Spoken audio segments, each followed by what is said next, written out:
Yash Bank big breaking news.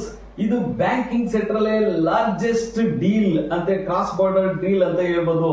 Japan ನ multi national financial institution Yes Bank ನ major stake ನ acquire ಮಾಡ್ಕೊಂತ ಇದೆ. ಅದಾದ್ರೆ SMBC Sumitomo Mitsui banking corporation ಇದು 20% ಸ್ಟೇಕ್ ನ ಅಕ್ವೈರ್ ಮಾಡ್ಕೊಂತ ಇದೆ ಸ್ಟೇಟ್ ಬ್ಯಾಂಕ್ ಆಫ್ ಇಂಡಿಯಾ ಮತ್ತು ಅದರ್ ಬ್ಯಾಂಕ್ಸ್ ನಿಂದ. ಇದ್ರ ಹೆಡ್ ಕ್ವಾರ್ಟರ್ ಬಂದ್ಬಿಟ್ಟು ಟೋಕಿಯೋದಲ್ಲಿ ಇದೆ. ಇದು one of the largest bank ಅಂತ ಹೇಳ್ಬೋದು. ಇದು SBMC ಬಂದ್ಬಿಟ್ಟು ಅತಿ ಹೆಚ್ಚು ಪಾಲ್ದಾರರಾಗಿರುತ್ತೆ Yes Bank. In any strategic decision ನ SBMC ನೇ ತಗೊಳ್ಳೋ ಸಾಧ್ಯತೆ ಹೆಚ್ಚಾಗಿರುತ್ತೆ. ಸೊ ಈ ನ್ಯೂಸ್ ಬಂದ್ಮೇಲೆ ಯಶ್ ಬ್ಯಾಂಕ್ 14% ಅಪ್ ಆಗಿದೆ. ಇನ್ನ ಫ್ರಮ್ ಲೋ ಇಂದ ನೋಡೋದಾದ್ರೆ 33% ಅಪ್ ಆಗಿದೆ.